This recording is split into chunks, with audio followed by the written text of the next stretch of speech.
Hi YouTube. My wife and kids actually recently got me this display case for my Lunar Series 1/10 ounce gold coins, and I really like how they display in this. You know, a lot of people ask me what I like to collect, and this is really my favorite series to collect. Number one, it's a challenge. There are some fairly low mintage pieces, but the premiums aren't so obnoxious that it's really hard to justify. So it's a pretty fun series to collect. It's fairly under the radar. I'm not sure that there's a lot of people out there collecting, the Perth 1/10 ounce Lunar Series, but I enjoy it. And this is Lunar Series 2, and I actually have to get another one of these for my Lunar Series 1 coins. So I have a ways to go, obviously. As far as the Lunar Series 2, though, all I need is the mouse and the tiger.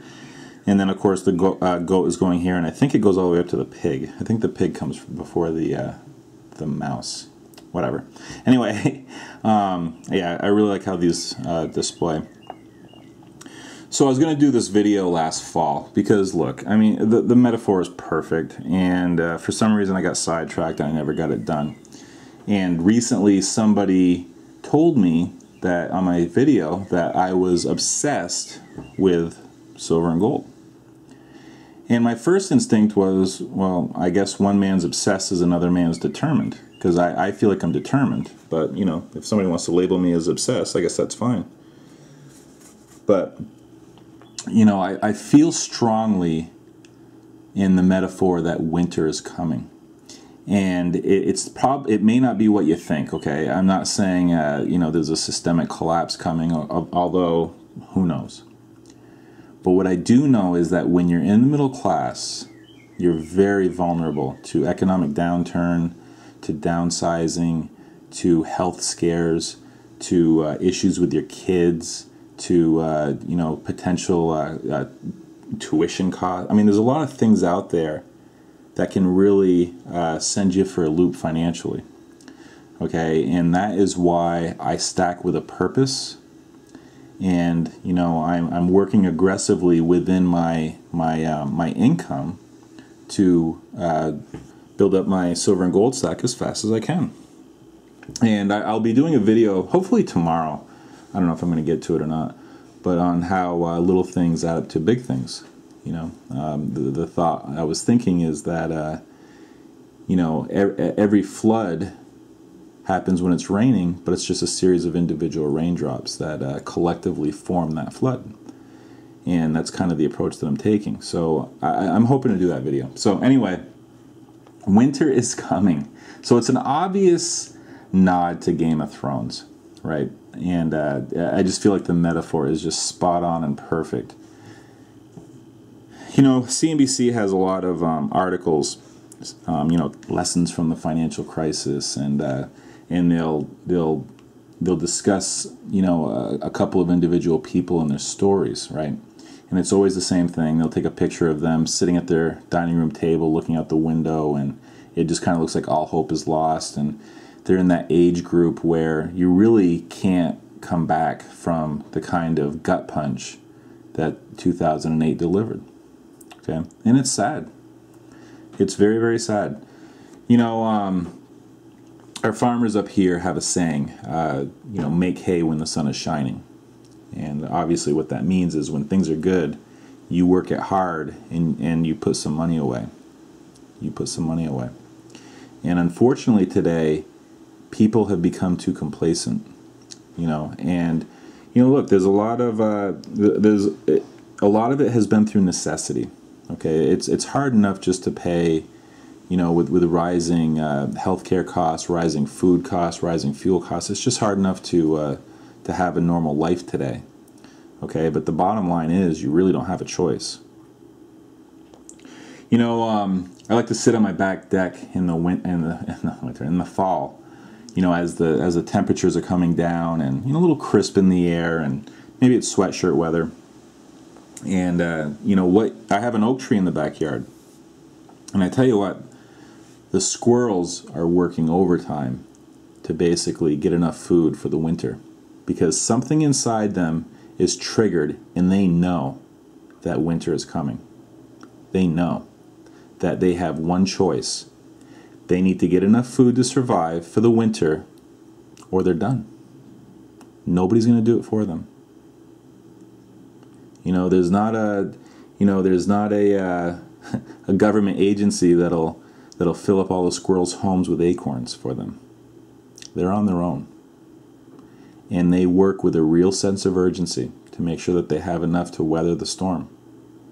You go for a walk in the woods, and I tell you, the woods are just alive with activity, with chipmunks and squirrels and everything else, gathering that food. They all know. There's no complacency there. There's no excuses. There's no whining. There's simply going out and providing and getting enough. That's it. It's funny because the American spirit used to be, think about the gold rush. People literally, well, you can even go before the gold rush, just trying to just, come to America, sailing across seas unknown for the opportunity and not even knowing what they were going to find. And then once they were established, people would ride across the entire country, through very hostile territory for the opportunity that California presented to them. Today, people won't even get in their car and drive to North Dakota for opportunity. It's just funny. It's just weird. We're a very complacent society. And, unfortunately, I don't know if it's hubris. I don't know if people are just not aware. But there's a lot of stuff out there that can really knock you for a loop financially. Okay, you've heard the expression, if your neighbor loses his job, it's a recession. If you lose your job, it's a depression. Well, I'll tell you what. Today, it used to be an agreement between you and your employer. Your employer didn't want you to leave. They basically wanted to hang on to you, and they would pay you accordingly. They would reward longevity. If you ever looked at the pension escalation, once you hit that 25th year, it's that hockey stick pattern up to the 30th year. And so it was really worth your while to stay with the company from years 25 to 30 to make sure that you were eligible for that pension. Okay, your employer wanted you to stay on because the cost of hiring somebody new and teaching them what you knew was cost prohibitive. It just didn't make sense for them. So they would basically say, no, we want to hang on to you, so we have to basically treat you right. Today, it's not that way.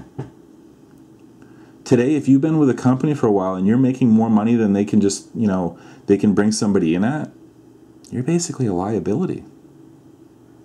And, I hate to say it that way, but it's the truth.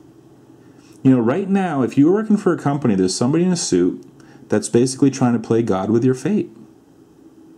Whether they should move your job overseas, whether they should have a workforce reduction, whether they should pursue productivity gains by investing in technology. Whatever it is, if you're making too much money, your butt is kind of on the line. And you know what? I'm finding that out firsthand right now myself, okay? And, I'm in a really odd position because right now I have carte blanche overtime and I'm taking full advantage. That's why you're not seeing as much of me on YouTube. Okay, but I'm also in a very vulnerable position at the same time. So I am making hay while the sun is shining. But it could be a health scare. Think about how much, if you were to come down with a bout of kidney stones, do you know how much that would cost if you had to go have that taken care of? I have a couple of friends who have adult children that are proving to be a real drain on their finances. And yeah, the easy thing is to say, well, you got to cut the cord, but they're your kids. Yeah, they turned out to be complete screw-ups, but they're your kids. And you have an obligation. And some people feel that way. Winter is coming for a lot of us. And I protect myself by buying silver and gold aggressively. It's the one thing that I'm doing. I'm buying with a real purpose, recognizing that even though my lifestyle is fairly modest and it's by design, it can be under attack by a lot of different things. Maybe it's divorce. I've certainly been through that, right? And that is devastating.